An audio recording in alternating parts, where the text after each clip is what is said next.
Bang, sedikit dong mau update tadi persidangan di Banyuwangi sendiri. Seperti apa Bang tadi berjalannya sidang agenda hari ini? Agendanya tadi, oh ya, saya mulai. Assalamualaikum warahmatullahi wabarakatuh, salam kenal ya. Tadi gini, mediasi agendanya itu tadi di persidangan.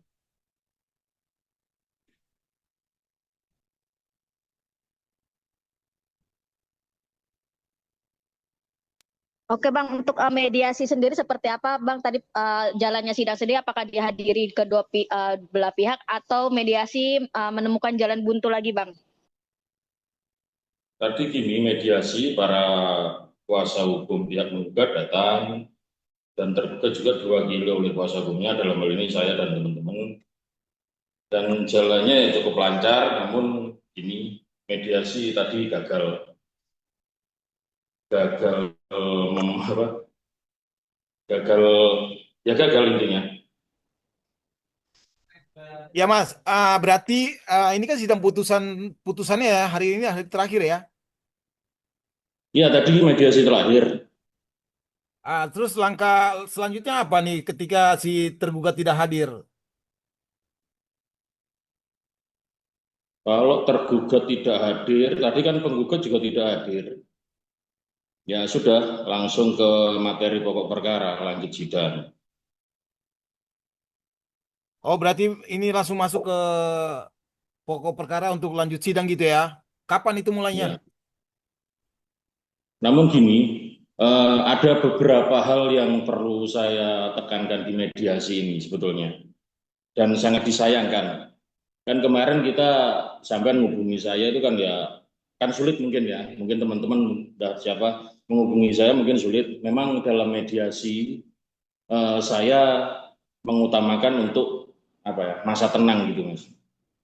Kepengennya para pihak ini introspeksi diri, terus timbul inisiatif untuk saling komunikasi sehingga ketemu titik damainya. Yang saya sayangkan di sini, kok penggugat ini malah membuat gaduh, yang saya pikir ya, podcast kemana-mana, ngomong gini, gini, gini, ya tidak sesuai fakta lah. Sehingga ya akhirnya gini, mediasi juga gagal. Nggak sesuai fakta yang poin yang mana tuh Bang? Agak mundur dikit ya, Bang Iqbal. Katanya tidak Mundur, mundur. dibiayai, katanya ya semua lah. Itu pertama poin yang membuat mediasi gagal. Poin yang kedua, jadi penggugat ini apa yang diminta itu tidak sesuai yang diomongkan di podcast, hanya minta pengakuan itu enggak. Bisa saya buktikan ya. Dalam gugatan itu dimintakan beberapa kan, pengakuan masalah 7M ini ya. Di resume mediasinya itu penggugat tetap minta 7M. Jadi enggak ngomong di podcast kan ngomong hanya minta pengakuan saja sebagai anak, enggak semua itu. Saya pikir kayak drama 7M lama-lama.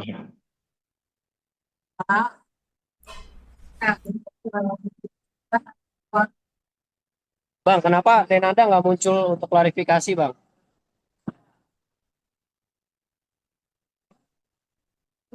Gini ya, saat masa-masa kemarin ini kan masa mediasi. Seharusnya kita tenang, cooling down lah intinya. Supaya nanti kita sambil berpikir, introspeksi diri juga. Jangan membuat gaduh di podcast, di medsos, apa semua. Ya seharusnya ya jangan. Makanya pihak Mbak Dinada ini apa, nggak keluar statement apapun kemarin pada saat masa-masa mediasi. Tujuannya itu ke arah sana. Namun penggugat yang malah membuat gaduh, podcast sana sini ngomong gini-gini tidak sesuai fakta yang bagi kita. Tapi berarti pada intinya Denanda tidak mengakui kalau Resa itu anaknya Bang. Poinnya seperti itu nggak Bang? Oh, masalah mengakui atau tidak itu gini Mas, saya garis bawah ya, masalah anak ini ya, Mbak Denada ini bukan sekedar diakui atau enggak masalah ya Pak. Resa ini bukan sekedar diakui atau gimana ya sebagai anak ya. Bahkan dibiayai, difasilitasi, disekolahkan.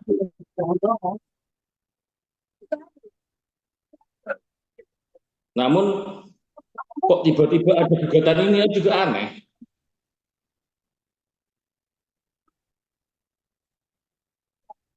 Oh, berarti selama ini Denada sempat membiayai dan mensekolahkan, Bang? Mulai kecil Mas. Baik Mbak Denada, baik ibunya Mbak Denada, almarhum Bu Emilia Kontesa itu apa? Suaranya putus-putus ya Mas.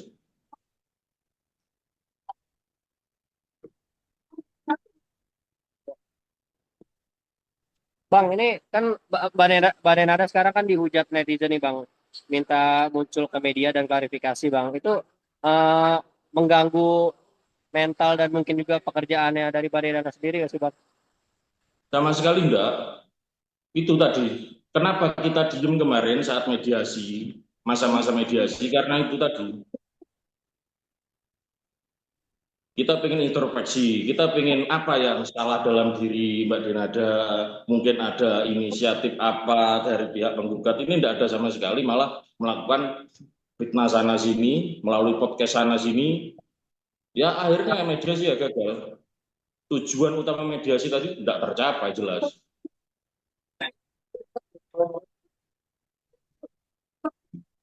Bang, tapi kan sebelum ini kan Mbak Nenada sendiri kan sempat maksudnya mungkin dia emang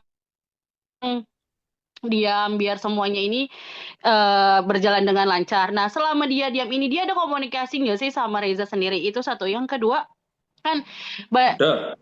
Mbak Nenada, halo, ya. Terus kan Halo, Mbak ya. Nenada sendiri ya kan katanya membiayai ya Mas. Nah, tapi kan membiayainya ini dalam konotasinya apa nih Mas? Kan si Reza sendiri kan bilang dia bekerja dengan Denada menjadi supir dengan gaji yang kecil itu. Nah, karena dia speak up seperti ini sampai dia mengajukan gugatan ini kan karena dia tidak bisa lanjut kuliahnya. Jadi gini, saya luruskan ya. Almarhum Bu Emilia Kontesa ya, katanya apa ya, menjadikan Resa ini supir. Itu gini Pak, kita ambil segi positif ya, itu pendidikan untuk anak. Supaya anak ini tidak manja, gaji 2,5 di Banyuwangi besar, 2,5 juta itu. Sehingga ketika kayak orang tua ini ngasih pendidikan kayak gitu ke anak, ya apa salahnya? Supaya dia tidak manja cuma minta nadong gini ke orang tua kan ya enggak enak lah. Bahkan kalau orang-orang Chinese gitu pendidikannya lebih keras lagi supaya anak ini jadi anak yang benar-benar bisa dibanggakan lah. Bukan mengambil segi negatif, ini kok tega jadi supir, waduh salah kaprah gitu. Tapi Mas Reza kenapa sendiri. tadi kan bilang untuk anak tidak manja, tapi kenapa ada perbedaan antara anaknya Mbak Denanda yang kedua ini dengan Reza sendiri, Bang? Mungkin bisa dibantu diperjelas. Yang beda yang mana Mbak? Sama-sama dikasih kasih sayang, sama-sama dikasih fasilitas.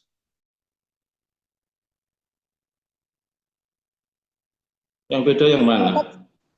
Kenapa tidak tinggal bareng, Bang? Artinya kan tidak ada bedanya diberi fasilitas.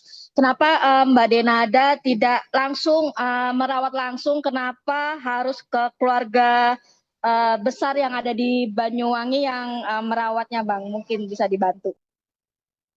Ya tujuan orang tua kan beda-beda Mbak ya. Kalau segi spesifiknya saya kurang tahu kenapa dia diasuh di Banyuwangi. Cuman kan kalau segi umum kan kita juga apa ya ada kekhawatiran mungkin orang tua kalau di Jakarta mungkin gaya hidup apa gitu kan. Kalau di Banyuwangi kan landai-landai, orangnya santai-santai, semua sopan gitu Pak. Kalau kalau mungkin pendapatnya seperti itu, kenapa anak yang perempuan juga tidak di luar kota juga bang? Kan kata abang kalau di luar kan santai gitu kayak di Jakarta. Kenapa nggak disamaratakan seperti itu juga bang? Sampean tanya sendiri aja. Itu cuma pendapat pribadi saya mungkin. Mungkin Bang kan salah satu. mungkin Eh, di Intinya luar kota gitu perbedaan disamaratakan. Saya iya sendiri intinya perbedaan ditemenin di sini kan nggak diboyong ke iya Singapura atau sangat sangat sama-sama di berbeda gitu Banyuwangi bang. untuk ditemanin. teman tahu Mm-mm. sendiri ya, yang satu sakit gitu ya.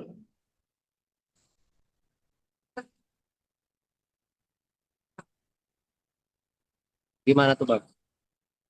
Apa? Nggak jelas. Iya, ini kan yang sedang dipermasalahkan oleh netizen ini kan perbedaan nih Bang, perbedaan kasih sayang, perbedaan perlakuan. Karena kan kalau yang Nah, Aisyah ini kan dirawat langsung, dibiayai, tinggal bareng. Sementara Reza, mohon maaf nih, jangankan dibiayai dan tinggal bareng, diakui aja tidak gitu Bang. loh, tadi kan sudah tak jelaskan. Reza ini bukan hanya sekedar diakui. Dia dibiayai, disekolahkan, difasilitasi. Sampai kalau tinggal di Banyuwangi mungkin sampai tahu. Hidupnya hedon loh, untuk kelas Banyuwangi.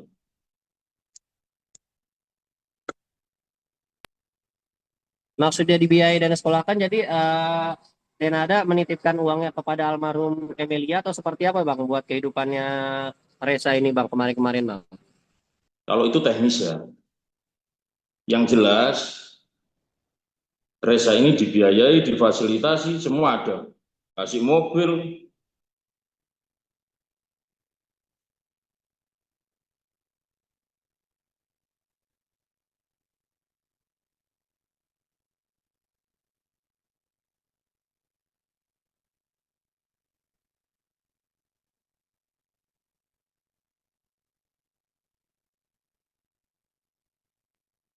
Sudah cukup. Bang, berarti Bang kalau misalnya Denada Abang bilang membiayai Bang, berarti artinya kan dia mengakui Bang secara langsung kalau Reza itu anaknya Bang. Bukan hanya diakui, Mas. Masalah dibiayai, difasilitasi, disekolahkan. Mbak Denada itu tidak pernah tidak mengakui Reza sebagai anak itu. Saya tekankan ya.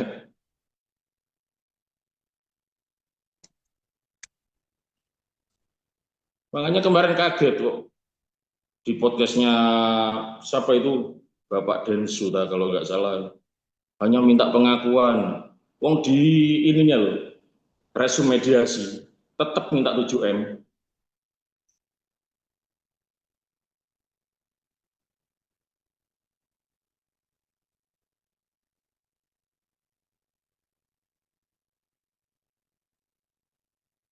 Bang, untuk sidang ke depan ini yang dijadwalkan seperti apa sih Bang nanti berjalannya? Apakah Mbak Denada juga bakal dihadirkan juga ke ruang persidangan atau seperti apa? Kalau sidang besok ini kan masih pembacaan gugatan, otomatis para pihak datang, baik penggugat, tergugat, atau yang mewakili kuasa hukumnya datang. Nah, di situ nanti ditetapkan persidangannya melalui ekot atau sidang langsung gitu, Pak.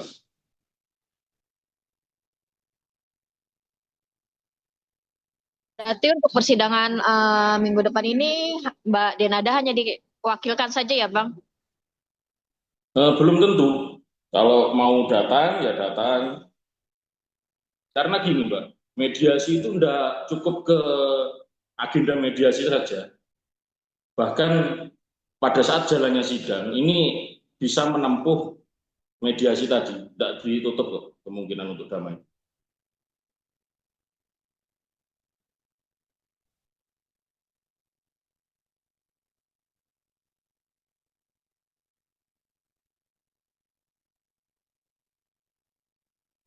Bang, sorry Bang, tadi kan putus-putus Bang suaranya Bang, mungkin sinyal juga Bang. Ya, Ya. Nah, kalau tadi Abang bilang kan Denada selama ini membiayai ya Bang ya. Berarti kan secara nggak langsung Mbak Denada mengakui kalau Reza itu anaknya ya Bang?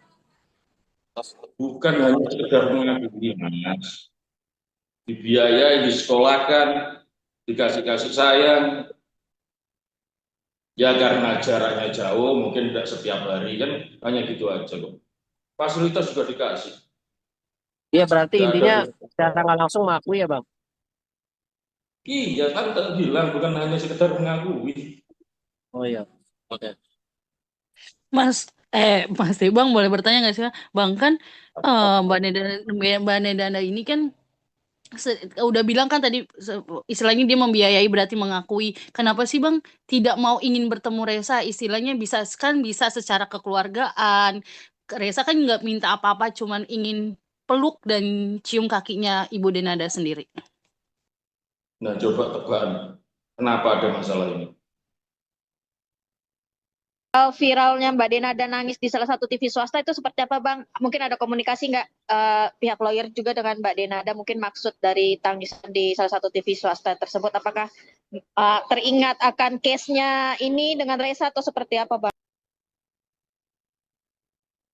Kalau masalah nangisnya Mbak Denada itu enggak tahu saya. Kapan nangisnya juga enggak tahu.